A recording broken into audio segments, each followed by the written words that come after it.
Hi. I'd like to make another update about my dreads, which are a little over 7 months now. And I don't think I mentioned this last time, but I actually live in Japan. So we just had a huge earthquake, which you probably are seeing on the news. So I'll talk about that.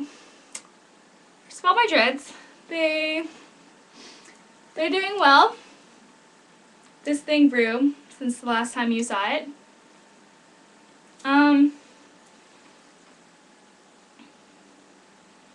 you know, same old.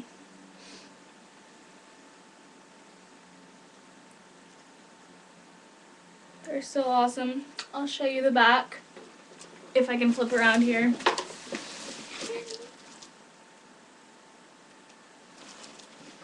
I don't know what that looked like.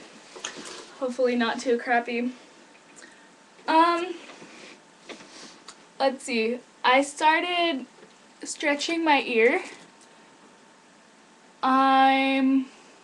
This one is 6 millimeters, which is a little bit smaller than 2 gauge. But I just put in this one today. I had a 4 gauge one in until earlier. Okay, so the earthquake. I was at school at the time, taking a math test. And yeah, it started shaking, and we get earthquakes a lot. So at first, it felt like a normal one. It wasn't that big. So we kept going, but then it didn't stop, and it got stronger and stronger. So we all got under our desks, and then it got really, really strong. Like, we have earthquakes so often. Like, I probably wake up to an earthquake like once a month, but I've never felt anything like this. Like, yeah, it was really scary. I honestly was scared, like, for my life. So after it died down, we evacuated the building and all went on onto the field, which was kind of crazy. People were like hugging and crying and trying to call their parents, but all the phone lines were like dead because everybody was trying to call everybody. Yeah, and then we were about to go back into the building to get our stuff, but like some big aftershock started, and the aftershock was actually like 7.4 magnitude.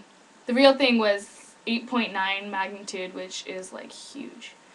But yeah, so the whole field was shaking and it was scary. But so then we started like getting stuff on the internet, like people were looking up the earthquake on their iPhones and stuff. And we heard like tsunami warnings. And then a couple minutes later, like pictures of the tsunami came, and there were like cars floating and like houses underwater with their roofs on fire and stuff like that. It's kind of crazy. So we were on the field for an hour and a half, and then we finally went to the gym. And I was probably there for another 3 hours maybe. We couldn't go home until like a parent would give us permission to leave because the school had to, keep track of everyone. Yeah, so I've been like watching the news since then, and it's still really crazy. Like, the death toll is still going up and up as they're finding more people, and like, apparently one whole train is missing. It was on the coastline in Sendai. So that might have gotten like washed out to sea, And we're still feeling aftershocks. Like, I don't know, every 20 minutes maybe it starts shaking again. Yeah.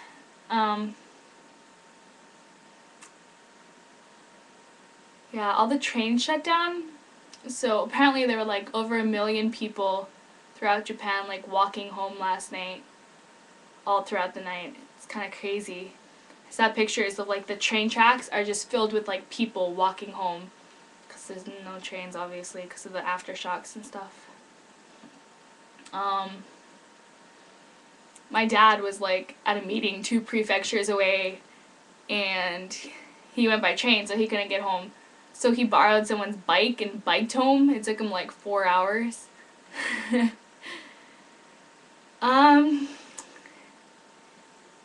Yeah, so, yes, I'm wearing my Life is Good shirt though because life is good, and I'm honestly glad I'm alive, you know, because, I don't know, it sort of shakes your world when something like this happens. It's intense.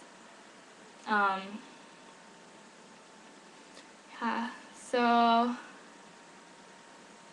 you know, keep praying for Japan. Oh, it's shaking again. Yeah.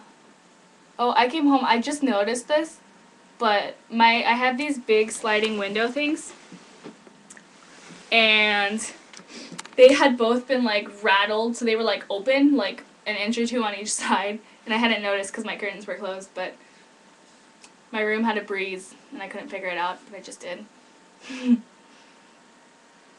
Anyways, that's all for now. Yeah, pray for Japan. Alright, see ya.